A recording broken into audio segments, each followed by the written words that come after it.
can the US-backed Gaza Humanitarian Foundation be held legally accountable for turning aid zones into death traps?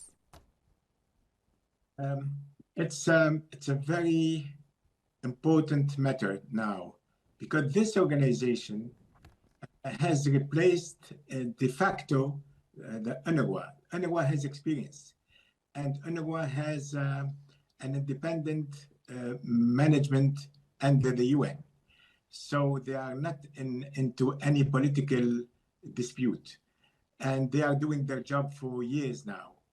And this organization, by accepting... You're discussing UNRWA, that are doing their job for years now. You're not discussing this organization, sir. I'm coming to that. But this new organization, I'm just making things clear. You're discussing the UNRWA. Yeah, the UNRWA has made a very appreciated job. Yes, true, sir.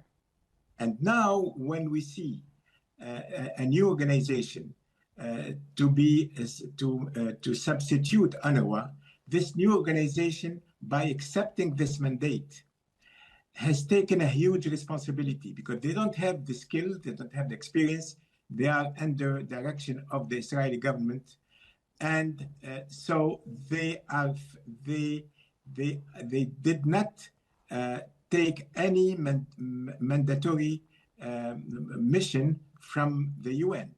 So they have a huge responsibility, and they could be liable of this situation, because they gave a shame. They are making a distribution as a smokescreen. And we have seen also that this distribution of help is a trap for the people. When they get killed. They get killed. And they have a responsibility in organizing that. And this is not a matter of administrative matter. It's a legal. There is a legal responsibility, and they can be prosecuted. Dr. Bouden, do they have to take a permission from the UN, a mandatory UN mandator?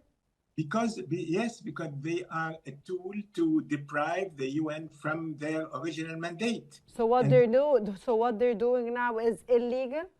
Is of course illegal, because they have helped to deprive the UN and UNRWA from exercising their mandate. And they don't have any legal ground to do it, and they don't have skills, and so they are part of the plan to deprive UNRWA and the UN to exercise their mandate. Okay, sir. Then the answer is yes. They're held legally accountable for turning aid zones into death traps. Yes, of course, because if they had refused, Israel would not find any body to replace UNRWA, and UNRWA would have continued its job. So they have been instrumental to deprive EU and UNRWA to carry out their task. And this is a huge responsibility. And all these killings and all these starvation consequences are their responsibility. Also, this is the responsibility of the Israeli government, but it's also the responsibility of this organization and its management. It's not the responsibility of the Israeli government. The Israeli government wants this to happen, and wants this to take place, and wants the Palestinians to be displaced, and they want this land to be their own land. It is not their responsibility.